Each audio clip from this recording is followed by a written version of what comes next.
I'd like to share with you some of my insight around the phrase, if you meet the Buddha on the road, kill him. I don't know when I first heard this, maybe when I was studying Buddhism 2006, first time, not so sure, but the more time I spend with this phrase, the more it gives me as far as insight and understanding and distinction. I recently finished a book by the title, If You Meet the Buddha on the Road, Kill Him, by Sheldon Kopp. Great book, psychotherapist. I think he wrote it in the 70s or died in maybe the 90s. Anyway, it really brought a lot of light to this idea for me. So there's a number of things that it's given me. The first thing, I think the most direct thing, maybe what the intention of the phrase is if you meet somebody that claims they're enlightened, then kill that person because they're probably not. And so this really teaches us that, like, don't beware of false teachers and false prophets. You know, as soon as somebody says there's something, you want to be skeptical. But then I think in a deeper meaning, it says, like, you know, don't think that the solution is out there. Don't think that if you can find somebody that's the actual Buddha, then you'll be saved. You know, and I think this is where the depth of this idea, this really becomes powerful. I think that we go out into the world not feeling enough, because we learn that as a child, because that's what happens when you're a human. I'm not enough to be loved. I'm not enough to achieve what I want. I therefore need to be saved. I need help.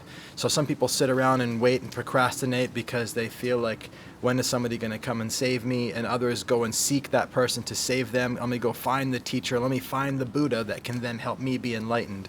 So you can use this just in the context of spiritual growth and spiritual path, or really you could use it in the context of anything. If I could just find that person that could teach me that thing I need to know, then I'd be capable. Then I'd be able to do the thing that I want to do. And the problem with this idea is there's both like truth and fiction in it, right? There's the reality that as we learn things from others, we get better at what we do. But then when we turn that into a must, a prerequisite, a need, that's the only way that I could ever figure out and do what I want, then that truth that's an asset turns into a liability that's a fiction. Because the reality is we have our own resourcefulness. We can figure things out ourselves. And so if you meet the Buddha on the road, kill him, mostly what it means to me is to remember that you don't need a Buddha or a teacher or somebody outside of you in order to find yourself and to grow. And so what an interesting idea for me to live with when my primary work, my business, my craft is in being somebody for other people that helps them to become more of who they are. And so I create myself and I do my work on my own life, but then I put myself out there in the world. I create videos, I make a website, I offer programs where I spend time with people with the explicit purpose of I can help you have the life that you want because I create the life that I want. I mean, it's like my life and my world and is really evidence of my efficacy in being able to do that. And so I'm saying, because I can do it, I can help you do it. And so in a way, I'm setting up the idea that I'm the quote-unquote Buddha. I say that tongue-in-cheek. I'm not enlightened. I don't pretend that I am. But I do assert that I have a certain capacity to create what I want, both in my experience of life and in the material world, both my relationships, money, everything, right? My health and fitness. I assert that I have a knowing about how to create that, and that I can offer that to people. And so am I setting myself up as the guru, the Buddha? Well, I could say, I'm just going to I could say, well, it's not that great. It's like, it's good. It has something to offer, but it's not the perfect thing. So therefore that doesn't apply. But I think that would be skating around it, because it's not about perfection. It's about saying that I am something, and that if you spend time with me, you can become more of that yourself. And there's a paradox in this, because I believe in the idea, if you meet the Buddha on the road, kill him, right? And so how does this work? How do I not live as a contradiction? How do I live in the paradox of that? Well, I go deeper into the phrase, if you meet the Buddha on the road, kill him. And this is what Sheldon Kopp does in his book really well, I think, too, is the way I thought about it the other day was like, what road are we meeting the Buddha on? Are we just walking down the street, like going nowhere? Or going to hang out with a friend and we see a Buddha and we're like, oh shit, bang, kill the Buddha. No. The road is really talking about the path. I think we could even go so far as to say, maybe in Buddhism, the Eightfold Path, which is a path that leads to a destination called enlightenment. And so if you meet the Buddha on the Eightfold Path, if you meet the Buddha on the road to going where you want, if you meet the teacher on the way to going to get what you want, kill that teacher, kill that Buddha.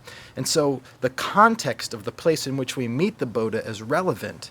Why is it relevant? It's because we're not just saying go around and kill teachers. It's kill teachers that are on the path that are taking us to what we want, because then we think that that teacher is going to be able to help me to get there. Right? And so the context, the road has meaning, is important. And so what's the road that we're on? Well, we're on this road, this path of trying to develop ourselves and grow ourselves. So if you meet somebody on that road, kill them. Well, then that also, there's a presupposition in there. There's something that's assumed. What's actually assumed in the statement is that being on a road to something is important, is valuable, has meaning. And if you're going to meet this Buddha on this road, then that means there's people there who you might mistake as Buddhas. And so if you meet them, presupposes the possibility of meeting them, and those people are out there and they're part of what's on that road. And so that's not saying don't go on the road. It's saying don't meet people, right? And so being on a road and meeting people and even falling for the idea that they're a Buddha is what creates the possibility for you to kill them. So falling for the idea that somebody's a teacher, falling for the idea that somebody has something you don't, is part of the process. If it wasn't, then this idea of killing them when you find them would not even be in discussion. It wouldn't be created. And so I want to look at, if that's part of the process, then I want to be on a path, I want to be meeting people, and I want to be falling prey to the possibility that they're the Buddha, that they're the perfect expression of that thing that I want. And then when I fall for it, then I kill them. But I at least want to go on that journey. And so the way this shows up in my work is like part of sharing who I am and what I do with the world is creating the intentional, functional illusion that I have something you want. I know it's not true. I know that I'm no different than you, but I'm happy for you to pretend that there's something going on over here that you don't have in you. And I'm happy for you to pretend that long enough for you to move towards me, for you to come back and watch another video, for you to move forward and to be in a conversation with me, so that once I'm in conversation with you, and we have an orbit, or kind of two stars going around each other, where I'm looking at you and I'm like, you're just like me, and you're looking at me and be like, you've got something that I don't have in me. And I'm like, I know that you think that, and I'm happy for you to orbit long enough for me to help you see that it's a lie.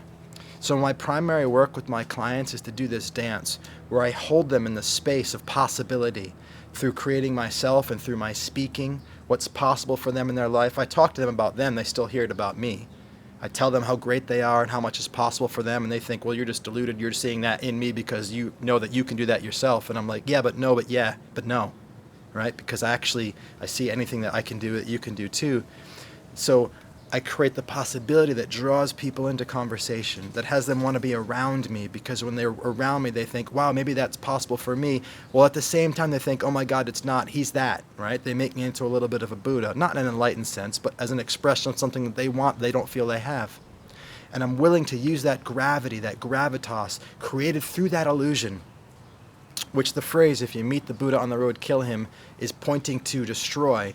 I'm happy to let them be in orbit with me because they have that idea long enough for me to also help them to see and to teach them that it's bullshit, that it's just an illusion, that that thing that's keeping them near me and needing to be with me is not something that they need at all. That actually their admiration, what they see in me, is actually a projection of their own capacity. They're actually seeing themselves. I've spoken about this many times to my clients. Maybe I've mentioned it in one of my videos. I have 6 pictures on the wall of my office, and they're pictures of different people throughout history. Muhammad Ali, Fred Rogers from Mr. Rogers, my mentors, Tom DeFelice and Steve Hardison, my mother, my father. There's 6 pictures of people that I have up there because those people have qualities and character traits that I admire, that I aspire to in myself. And when I look at them, I say it's actually 6 different mirrors, and I look in each one and I see a different aspect of myself. Admiration is projection. It's an expression of the subconscious, unacknowledged knowing of who we are and can be. And so when I create the idea of myself that's true, I'm not making a false image out there. I speak my truth, and then an idea is formed. There's 300 videos on my YouTube channel. I share my heart. You watch all of them, you're going to have an idea of who I am. That's what I mean. I create an idea of myself through my sharing. There's a through line, there's a continuity. We could call it my character, my personality. Somebody sees a possibility in that. They move towards me. They think that it's me and it's not in them, but they're really just seeing themselves like I am when I look at those pictures on the wall. And so in that illusion, they hang out, they move towards this Buddha on the road because they think it's the Buddha, and I'm like, I'm there, I'm going to hang out with you, I'm going to let you think I'm the Buddha while we walk together, but as we walk, I'm going to help you kill me. And that means kill the idea of me as anything different than you. Sheldon Kopp says in his book that the pilgrimage of a psychotherapy patient with a psychotherapist is to begin the journey thinking the psychotherapist is the guru and has all the answers, and the psychotherapist's job is to keep them around long enough for them to find out that the psychotherapist is just another pilgrim, and that the patient has all the things that they need. They're also a pilgrim. They're just two pilgrims on the same path, on their own path in their own life. And so I dance with this idea, if you meet the Buddha on the road, kill them. I'm happy for people to fall into the illusion that I am something that they're not, if they're going to move towards me, and they can stay in this conversation to help find out that that's not the case. And I think it's really important, if you're going to create yourself as somebody who has something to offer people, that you also maintain a consciousness of the importance of this dynamic, because people use this to, I think, horrible ends. I mean, if you were to do this thing where you create yourself as somebody that can be helpful to others, but without the consciousness that that sets up a false illusion that's actually disempowering, then any knowledge you can impart on that person will be done so within the container of disempowerment, because you will continue to be that thing that they're not, and they'll be chasing you forever. And so I don't want that with any of my clients. I'm way more interested for them to be empowered than I am, obviously, for them to be disempowered.